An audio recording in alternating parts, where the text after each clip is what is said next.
Summer is here, and that means trips to the beach, days in the sun, and plenty of Carolina blue skies. It's also the busiest season for buying and selling homes, so it's the Sharp Mortgage team's favorite time of year. Are you thinking of buying a home this summer in our beautiful area of the Triad of North Carolina? Well, look no further than Highlands Mortgage, where exceptional service meets unwavering dedication. They understand that purchasing a home is more than just a transaction. It's a milestone. Their team ensures your experience is smooth, responsive, and genuinely caring from start to finish. So why buy a home this summer with them? Well, you get personalized customer service. They pride themselves on offering great customer service tailored to your unique needs. Their responsiveness is unmatched. They're always just a call or email away, ready to promptly address any questions or concerns. And of course, you'll get expert guidance.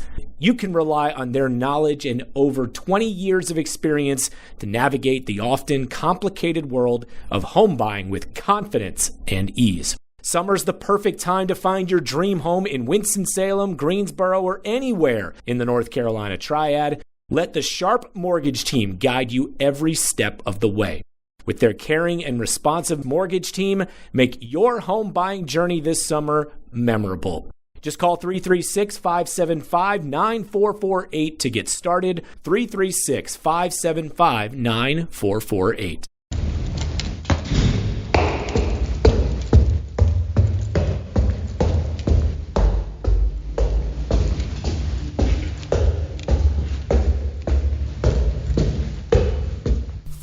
So that's me going up 4 flights of stairs, totaling 144 marble steps, 3 round trips a day for 7 days straight.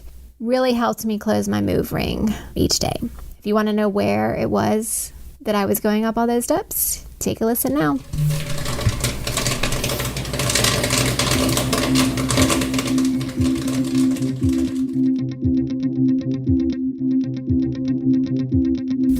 Welcome to the What's Up with the Slash podcast. I'm your host, Lawren Desai.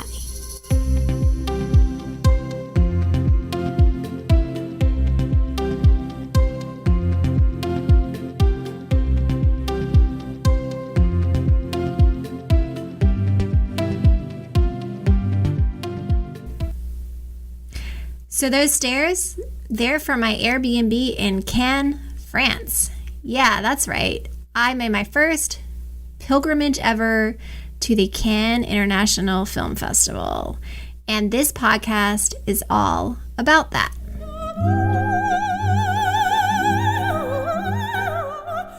This is actually the second version of the podcast I recorded. I started to put together the edit of the first one, and it was not what I had in mind. So I went back to the drawing board. So this podcast is all about Cannes, from my personal experiences to my thoughts on the films I saw to just the general overall crazy experience of going to the world's most glamorous and glitzy festivals. Hopefully you'll find a little bit of all of that in here. And I've organized it by giving my sort of 10 biggest takeaways. There were so many, but I tried to narrow them down and group them so they made sense. So the first takeaway I had was that I should make it a point to learn more French. I found myself speaking in Spanish quite a few times, and I don't know if that was a good thing or a bad thing. Maybe it's better than answering in English. Maybe they actually thought I was from Spain, but probably not. But I would, instead of answering oui, I would say si. I would tell myself not to do it, and then I would keep doing it. So who knows what they thought, but that was one thing I could not stop doing. The other thing was there were just some things I would have liked to have been able to understand. When I got there to our Airbnb, which, as I mentioned before, was up 4 flights of stairs, there was a little elevator. The elevator is tiny. It's in an old walk-up, and there's room for like a person and a suitcase. Luckily, I'd ridden the elevator once with my suitcase up. But when I went to go back and ride it again later that day, there was this little old French woman in the lobby, and she was speaking to me in French. all with a smile on her face, but the word no kept coming out when I was trying to press the elevator button, and I think she was telling me that I couldn't take the elevator. At least that's what I assumed she was telling me, so I decided not to take the elevator ever again the whole time, except for when I needed to take my bag back down the stairs. It would have been nice to know a little bit of French to know exactly what she was saying. Deuxième étage. Another miscommunication was I ordered a glass of rosé one night for dinner, and they brought me ice with my rosé, and I thought that was probably frowned upon in France, but I don't know, maybe something in my communication when I pointed to the menu made the server think I wanted ice in my rosé, so it came with like 6 giant cubes of ice. Not really great. It watered down pretty quickly even after I removed the ice and put it in my water glass, which made that undrinkable. But yeah, it would have been nice to know exactly what I had communicated that said I wanted ice with my rosé. Those were just 3 instances. There were lots of instances where an understanding of basic French might have helped me out. I do know Spanish, and so when I travel to a Spanish-speaking country, I can converse and at least get the gist of things, which is really super helpful. And I wish I had that with French. So if I do go back next year, I'm going to work on some just basic French vocabulary.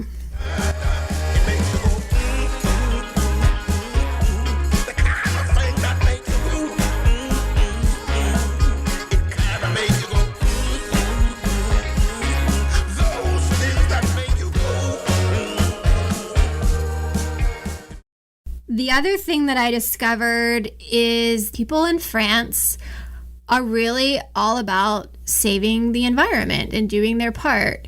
And I respect that totally, but I clearly messed up a few times. First off, I bought the official program, which was my first time going to Cannes. I wanted a souvenir and decided to get the program. So they don't give you the program, you have to order it. And in the email, they use lots of language to say, to dissuade you from ordering it, also by charging for it. But I really wanted to get a copy of it. It's a beautiful program with all the films in it. It's like a coffee table book. So I ordered a copy, and then at the end of the email, it's like, every gesture counts, and each and every one of us is an agent of change. It's up to all of us to play our part. And even after reading that, I still ordered the book. And then one time when I was there, having just had a crepe with Nutella and a espresso, I went to throw my cup away and accidentally put it in the wrong trash bin. The writing was in French, and I picked the wrong one, and happened to be the time when the person, I don't know if he was the owner or manager of the restaurant, saw me do it. So he very nicely says "Mademoiselle" a few times before I realize he's talking to me, and tells me in broken French English that I put my cup in the wrong bin. Yeah, it was really embarrassing, and I wasn't sure, again, because I didn't understand him fully, if he wanted me to come and get the cup out of the trash and put it in the right bin. He finally said no, but to definitely make sure that I never made that mistake again. So yeah, learning French and also making sure I really paid attention to the language on the waste bin so that I put the recycling or the compost in the right bin. And I can relate to that because we have our whole waste management system here at Aperture, and we're really trying to do our part to leave less of a trace. And so yeah, I felt really, really, really bad that I made that mistake. It's time to get serious about your financial future. It's never too early, but it could be too late to get started. And that's oftentimes the hardest part, getting started. How much do I save? Where do I invest? Do I save for college or retirement? How much for each? And who do I talk to about it all? Okay, we'll keep things simple for now and help you answer the last one. We recommend you begin with a local financial advisor, and that's Jennifer Johnson of 3 Magnolias Financial Advisors. She'll sit down with you for a complimentary introductory consultation and go over all of your questions. Get started on the path to achieving your financial goals. Visit 3magnoliasfinancialadvisors.com or call 336-701-1600. Get comfortable with your financial future.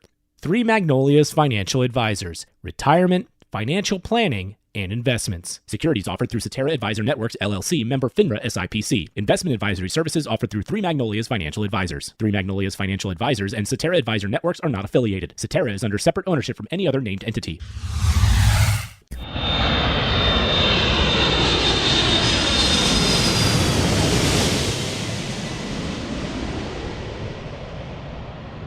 Another big learning from the festival, I think this is number 3, is the jet lag is real. It's even in overdrive when you go from the US to Europe. If you've ever done that before, jet lag is real. And when I go to Europe, I take a nap the first day, sometime after lunch, and get this second wave and then try to stay up until in normal times you go to bed. But that is really hard to do when you are going to a film festival in Europe. For whatever reason, I could just not get over the jet lag because I could not keep my eyes open sometimes in films, and I would doze for maybe 5 to 10 minutes. No matter what I did, however many cups of espresso I had, which I had a lot, I couldn't stop myself on some occasions. And I realized, and after talking to other people, that's a real thing. It happens to pretty much everybody, or everybody I talk to.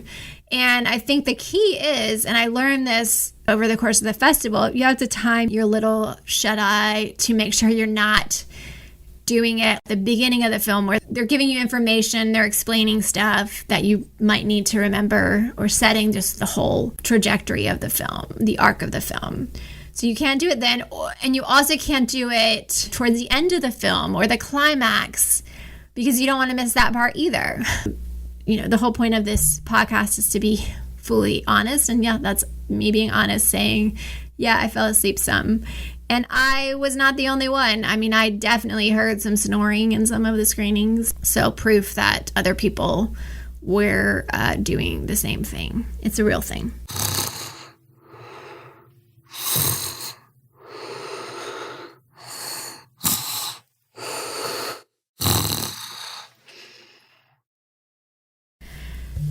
So one thing, and I don't know if this is true, but to me, and this is my first time, so maybe it was a bit of luck, maybe it is true, but I just felt like Cannes was this well-oiled machine and everything just went off really smoothly.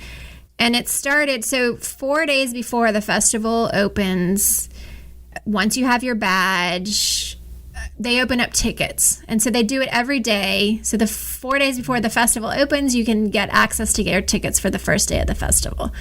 But they open up at 7 a.m. France time, which means 1 a.m. U.S. East Coast time. And I had read some articles that maybe it would be challenging. Maybe I wouldn't get what I wanted to see. But I have to say I got everything that I wanted to see. And I thought that was amazing. I was really pleasantly surprised at being able to see the films that I wanted to see.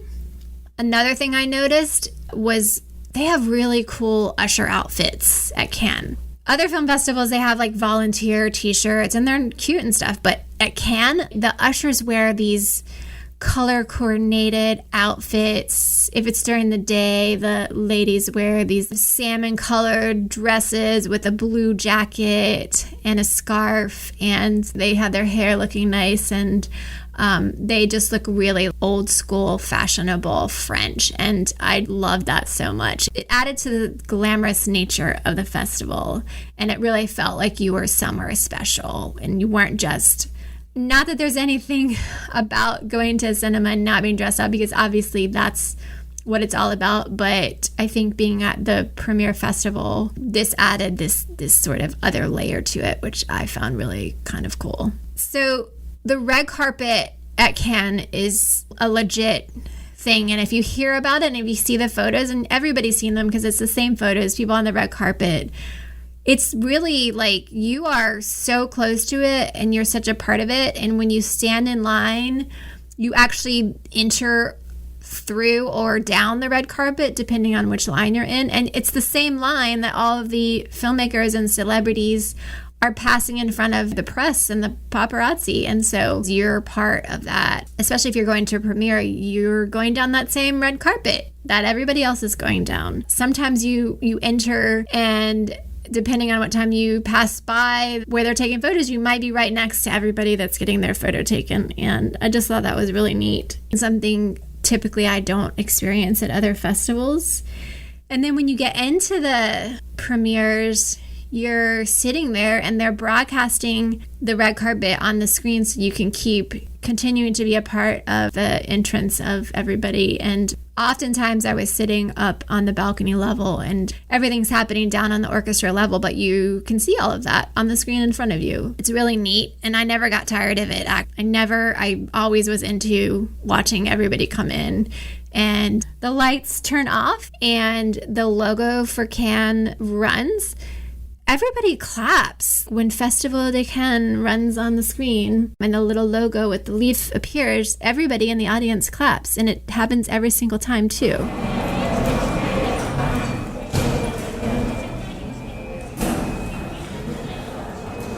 Mesdames et messieurs, veuillez prendre place. I never stuck around for an ovation after a film because I was always trying to get to the next film. But the fact that there's a whole history of these standing ovations at Cannes and how long they are, and how the longest one was 22 minutes for Pan's Labyrinth.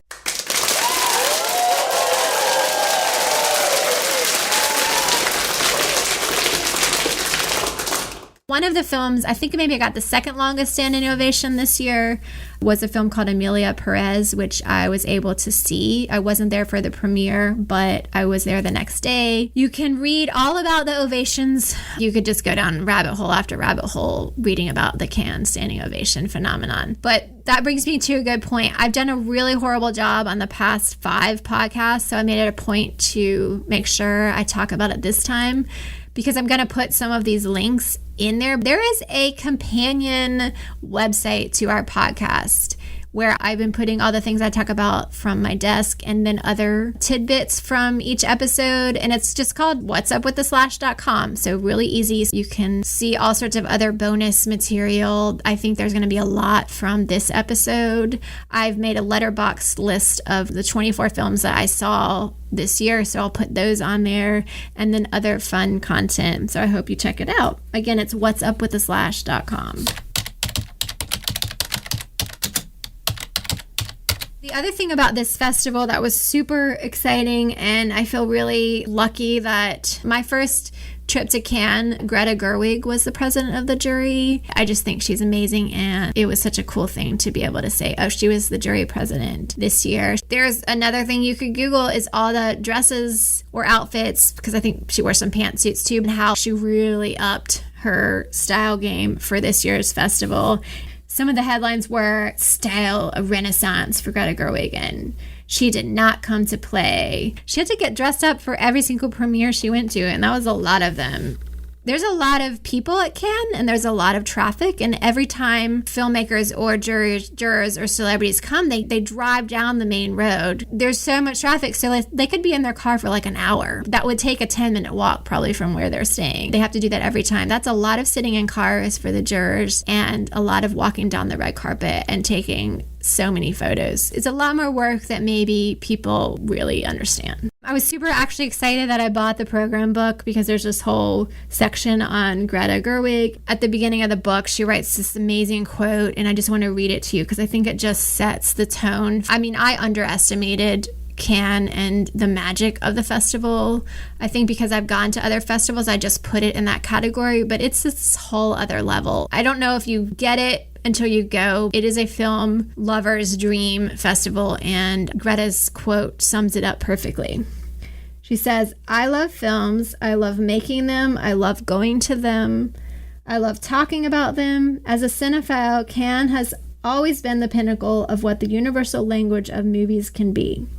Being in the place of vulnerability in a dark theater filled with strangers watching a brand new film is my favorite place to be." I mean, I don't know. That's such a great way to put it. So yeah, I'm glad I got the program book. Sorry for the environment. I'll figure out how to offset my carbon. Promise to do that for my program. And I also will keep it for a really long time. I know I'm probably jumping around a lot. It was really hard to put these in the appropriate order and balance of film talk and Cannes talk and talk about recycling and jet lag. There's a lot going on.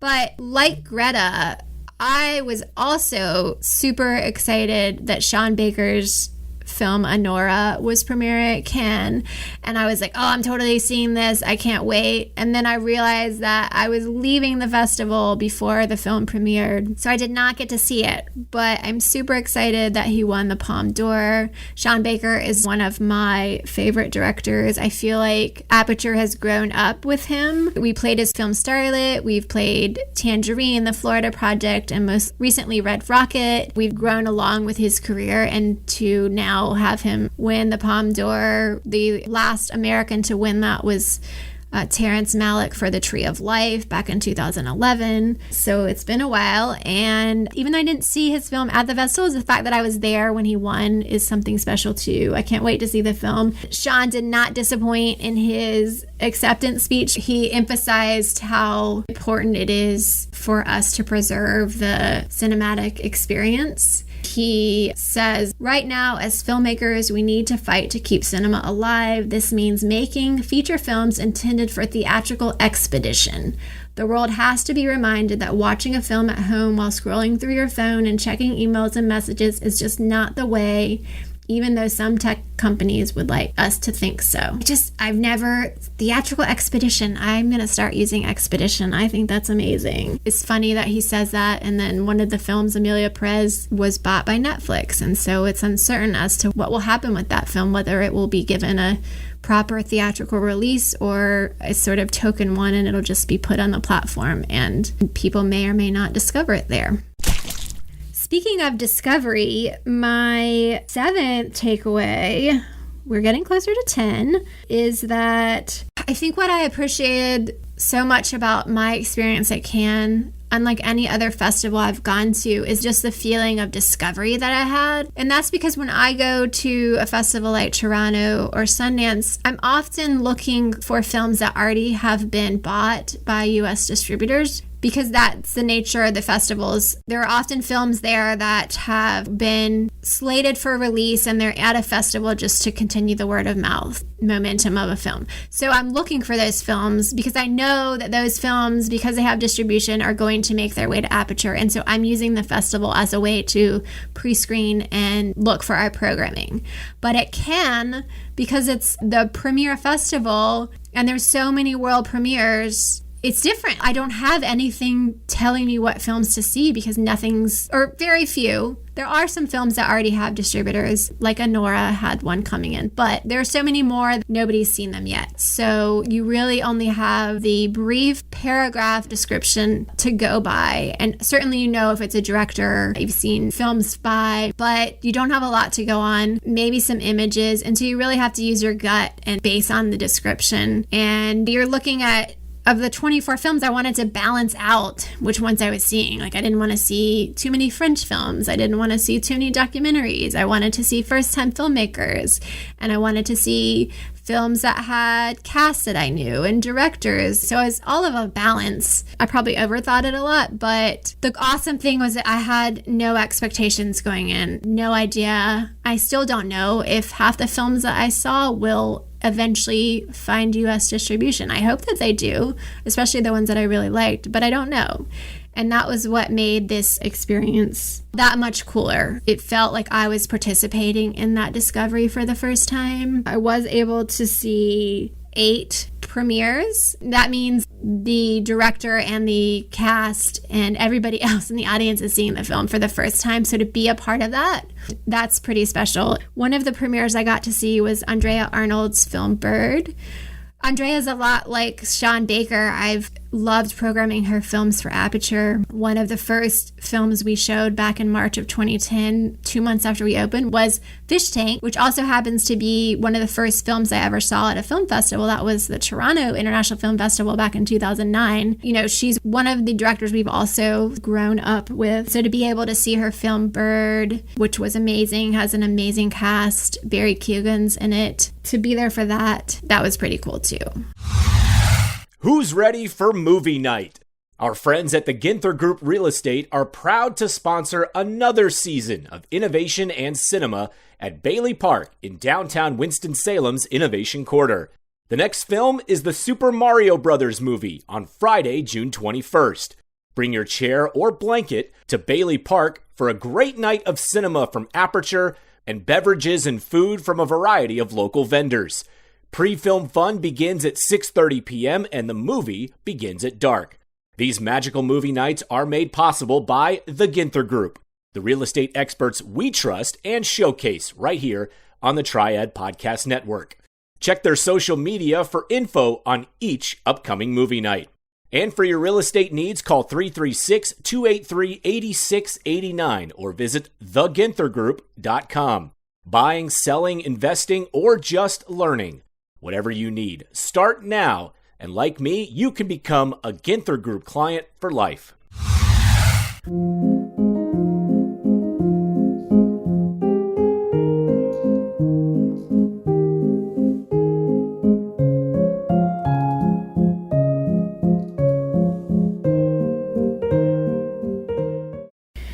One of the discoveries I made, and maybe this will lead to a future podcast, I'm keeping my fingers crossed, but a film that I saw was called The Damned, and it's a film about the Civil War, and it's set in the West, and it's just about what a lot of war is about, which is waiting and the unknown and uncertainty. And I was sitting there watching the film, thinking about the director. His name is Robert Minervini, and the name just sounded really familiar to me. And I'd never seen any of his previous films, but I started to read about him, and he's Italian but makes his films in the US. And then I saw the name of his producer and writer, which is Denise Lee.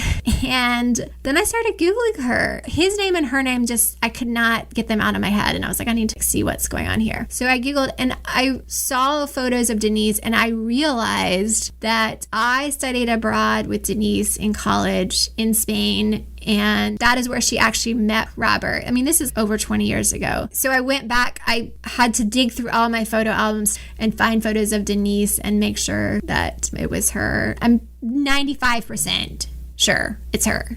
And I'm trying to track her down and see if she'll connect with me. And so maybe there'll be a future podcast where I'm able to talk to Denise and maybe Robert, and who knows. I'm going to keep an eye on The Damned and see if somebody picks it up and we can bring it to Aperture. But that was super, super exciting and weird and a true discovery.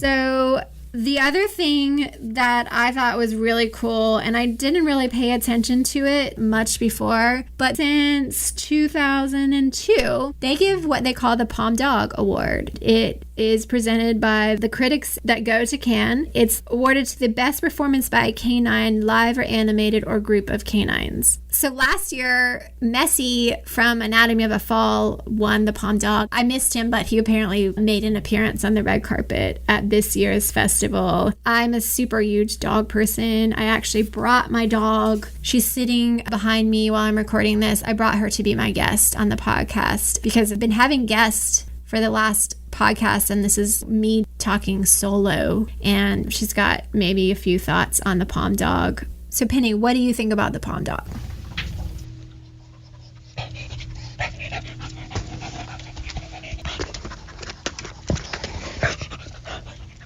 I think she said she wishes somebody would hire her for a film. She thinks she'd be a really good actress. I was lucky to see the winning film this year. It was called Dog on Trial, and the winner of the Palm Dog is Cody, who plays Cosmos in that film. And I also saw the Grand Jury Prize dog, which is Zen from the film Black Dog, Chinese film. Black Dog.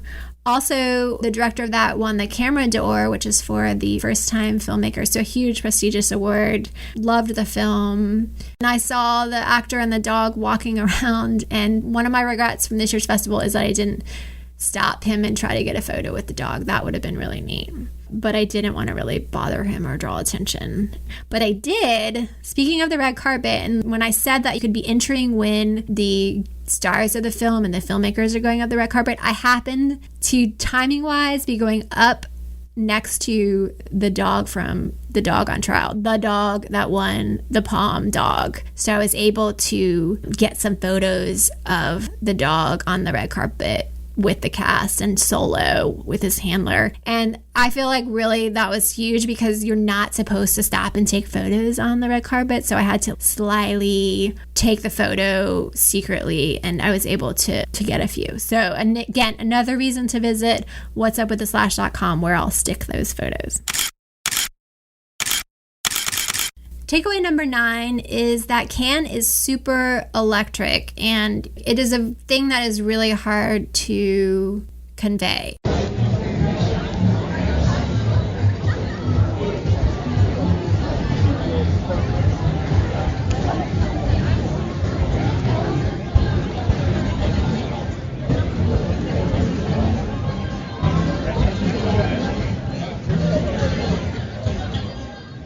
That is a recording of me just walking down the street on my way back to my Airbnb at around 12 a.m. at night. And there are just people.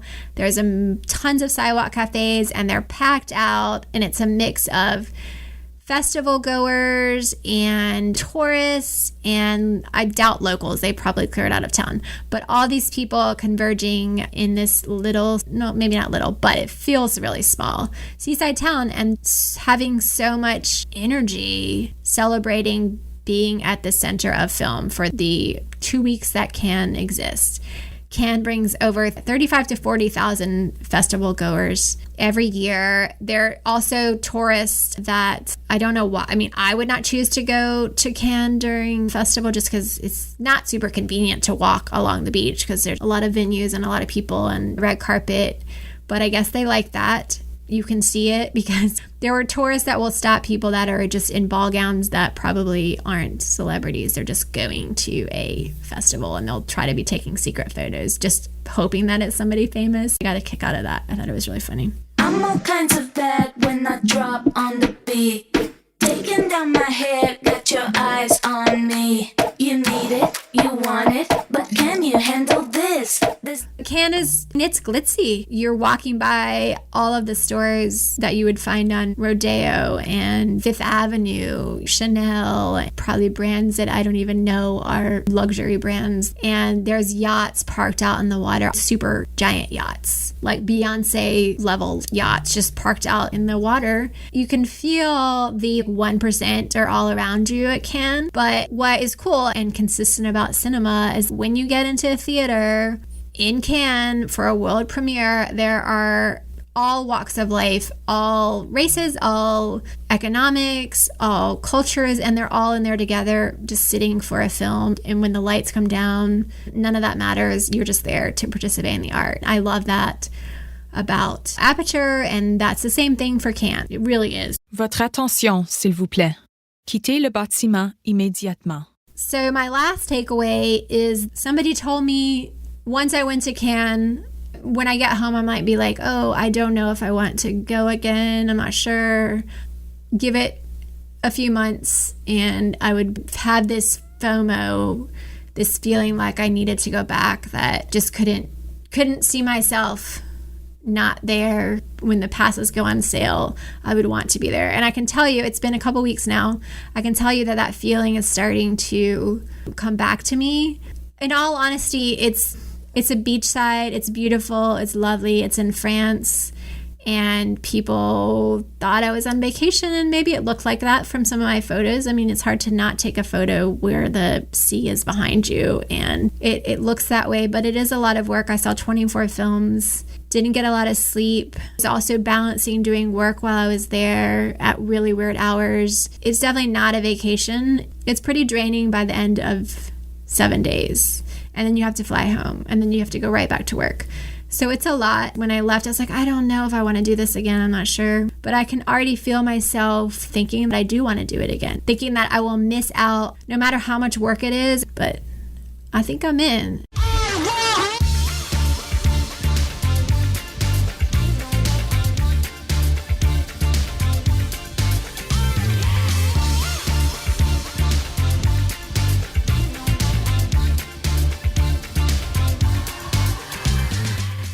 One of the things I Googled before the festival was how to pronounce can, because some people say can, some people say can, and I wanted to make sure I was saying it right.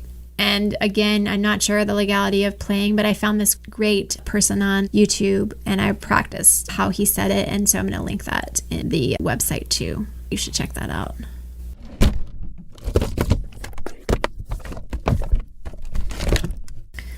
So on my desk for this episode, to tie it into something that came from another film festival, I saved, and I don't know which number of Toronto International Film Festivals this is. I feel like somewhere around 2014 to 17, I picked this up. I think it was on the ground somewhere, but it's their official promotion for their membership. And I just love what it says in the campaign that they used. It says, it's just a little yellow card, and it says, join us at TIFF for membership. The slogan is, perspectives changed daily. And I saved it. It's on my desk. Well, actually, it's on the wall next to my desk, pinned up. I look at it frequently because I feel like they got it right. And that's just the perfect statement about cinema and the fact that we're open all the time, showing films that are constantly rotating and constantly bringing in new perspectives and new viewpoints and new histories of cultures and thoughts and things we may or may not disagree with, and introducing us to ideas and so many things, on and on and on. But they condense it to 3 words: perspectives change daily. And I just love that. So that's it for episode 6.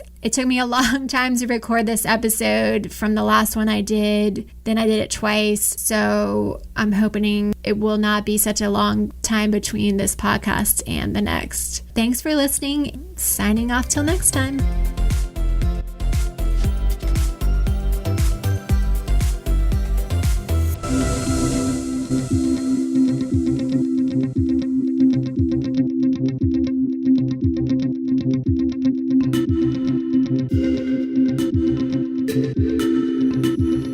Thank you.